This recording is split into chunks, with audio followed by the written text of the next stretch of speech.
Hey everyone, and welcome to Fright Bites, your weekly source for horror reviews. This week I was going to offer a brief explanation for my recent absence, followed by a review of a crappy 1980s slasher film, but after going to the movies last night, fuck that, Pacific Rim! That's right, despite having one of the least descriptive titles I've ever heard and an ad campaign that seemed determined to convince the audience that this is a Transformers ripoff, I decided to take the plunge and buy a ticket.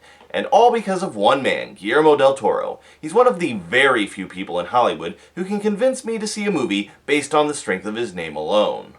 And to be frank, I'm glad that's the case because this baby is a must-see. For those of you unable to glean the plot from the terribly informative title of the movie, it's about a group of giant machines called Jaegers, designed and piloted to defeat even bigger monsters that have started pouring out of a dimensional rift in the Pacific Ocean. Now, as anyone who's seen my reviews of the Godzilla movies knows, I have an almost unhealthy love of kaiju movies, so I was holding this one to a fairly high standard. And my god did it deliver. First, let's talk about what the trailers obviously want you to know about: the action. One of the real joys of kaiju cinema is watching giant monsters kicking the ever-loving shit out of each other, and this film fucking knows it.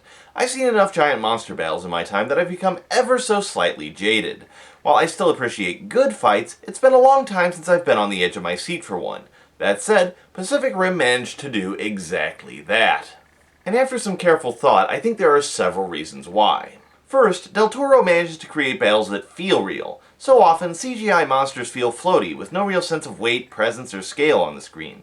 Due to Del Toro's excellent direction and the fantastic work of ILM, you can feel the weight and scale of these beasts, and every blow feels like it should be sending a shockwave through the theater. On top of that, I think the fact that this isn't a franchise really helps.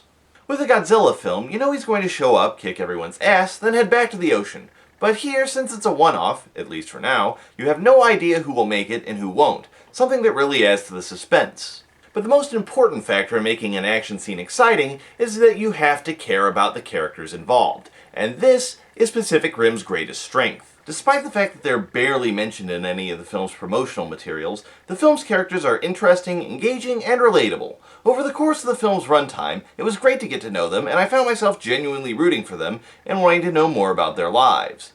Although there are a few stereotypes, such as the gruff commander, the science geek, and the douchebag rival, each of them manages to transcend their own cliches, and even the most minor characters feel like they have a fascinating background. To be honest, I almost wish the film had a longer runtime to explore them, and when I say that about a movie, that tells you all you need to know.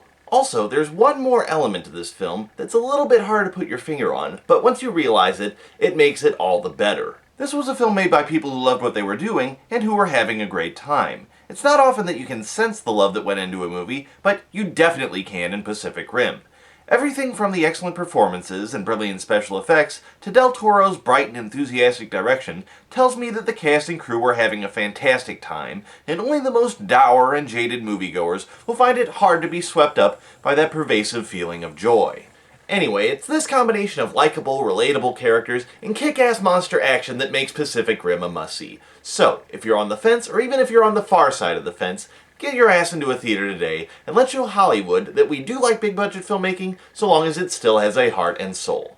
Anyway, that's all we have time for this week. This is the Fear Fan saying, see you next time on Fright Bites.